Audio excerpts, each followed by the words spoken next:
할렐루야, 반갑습니다. 사랑하는 성도 여러분, 오늘은 또 화요일입니다. 이 화요일 가운데 또 하나님의 은혜가 넘치시길 바랍니다. 자, 오늘은 역대상 이제 4장, 5장, 6장 말씀 읽겠습니다.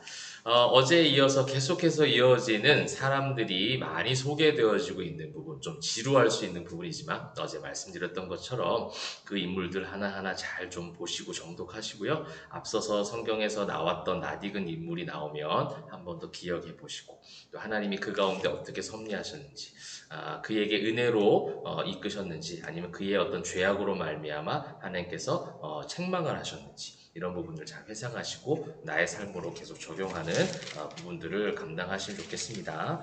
자, 이제 사장에 이제 유다의 아들들의 이야기가 쭉 나오고 있고요. 유다의 자손들이죠. 24절, 사장 24절부터는 시므온의 아들들이 나오고 있습니다.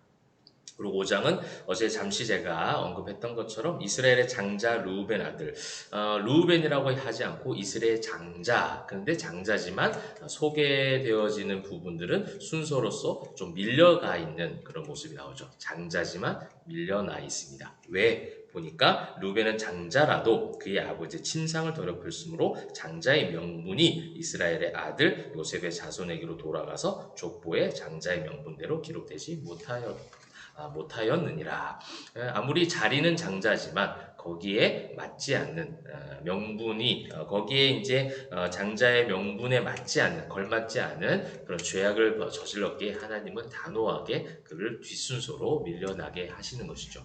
어떻게 보면 선택받아서 선민 사상이 가득한 이스라엘 백성들이 주신 그런 말씀이기도 해요. 여러분 뭐 장자권, 그죠? 뭐 장자 교단 이런 말도 많이 합니다. 정말 중요한 장자 교단은요, 크기가 아니라 또 먼저됨이 아니라 역사적으로 오래됨이 아니라 얼마나 말씀으로 개혁하는가. 여기에 따라서 오히려 하나님은 장자의 자격을 다른 곳으로 둘 수 있다라는 겁니다.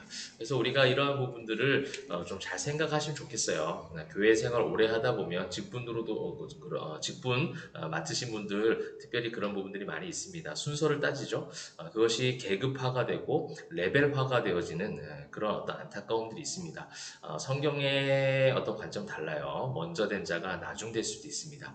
나중된 자가 먼저 되기도 하는 역설적 그런 개념을 갖고 있는 것이 바로 성경이에요. 하나님의 마음이 어떠한지를 보는 것이 중요하고요. 진정한 장자의 명분은 장자의 자리가 아니라 거기에 걸맞는 하나님과의 관계 속에서 이루어진다라는 것을 한 번 더 생각하시고, 그 다음에 이제 동편 지파 있죠. 르우벤, 갓, 또 므낫세 반지파 이야기들, 그들의 아들들의 이야기들이 5장의 마지막 부분에 나오게 됩니다.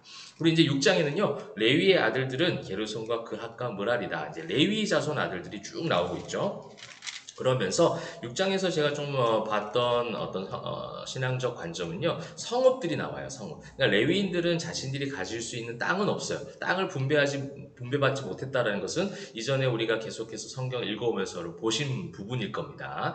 신명기, 민수기, 신명기와 또 여호수아 이어오면서 땅을 분배하는, 땅을 주는 이야기들을 기억하시죠? 근데 레위인들은요, 그냥 그 땅을 분배받은 그 지파들 그 땅마다 작은 성읍, 굉장히 0.1%밖에 되지 않는 크기의 땅, 그 성읍을 이제 그들이 살 수 있도록 만들어줬어요. 성전을 맡은 자들이니까 그 지파들이 각각 그것을 담당해서 레위인들이 생활할 수 있도록 그 땅 가운데 성읍을 두게 하였고, 그 성읍에서 또 성전 관리를 하고, 또 이스라엘 백성들이 제사를 돕는 그런 역할들을 이제 레위인들이 하게 되어지죠. 그러면서 저는 이 6장의 수많은 성읍의 이야기들이 계속해서 등장하는 걸 보면서 우리에게 한 가지 또 적용점을 가져보게 됩니다. 우리가 이제 성경을 읽는 이유가 뭡니까?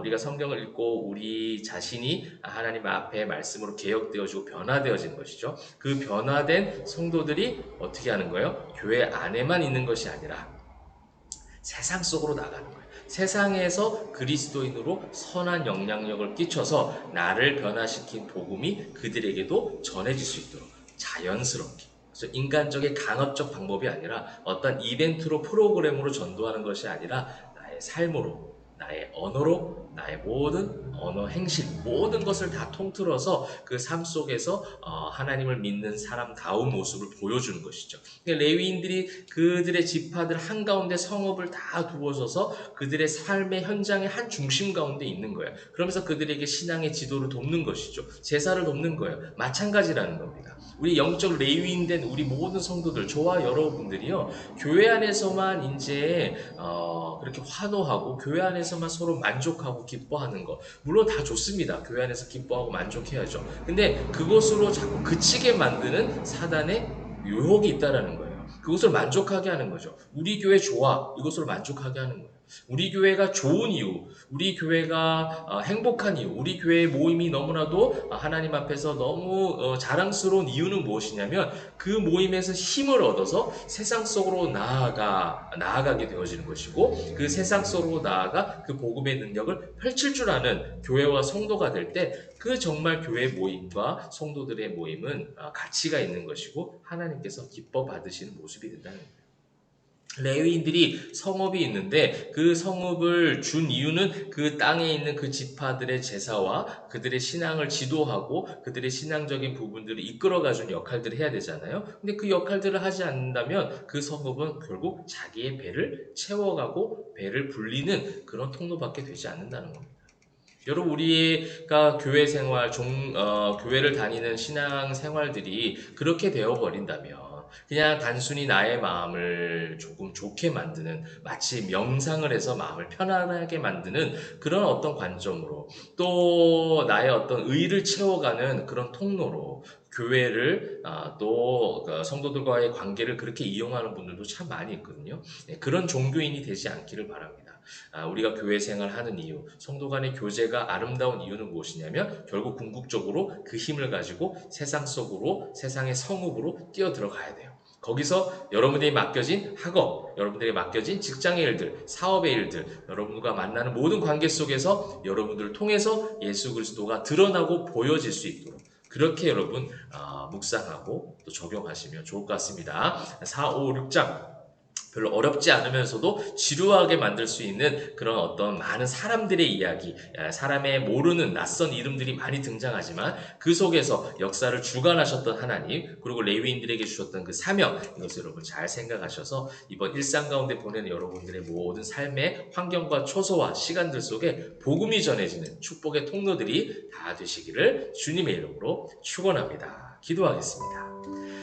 사랑과 은혜가 풍성하신 하나님 감사합니다. 여러 사람들의 이름을 보는 이 성경 읽는 시간 가운데 지루하지 않게 하시고 십자가의 은혜로 성별된 신자들이 말씀으로 개혁되어져서 세상 속에서 이 힘을 발휘하기를 소망합니다. 그렇게 될 수 있도록 말씀 있는 시간 가운데 귀한 다짐들이 있게 하시고 어느 환경에 있든지 어느 초소에 있든지 예수 그리스도를 주라고 시인하고 고백하고 드러내는 귀한 주의 모든 백성들 다 되게 하여 주시옵소서. 감사드리며 살아계신 예수 그리스도의 이름으로 기도합니다. 아멘.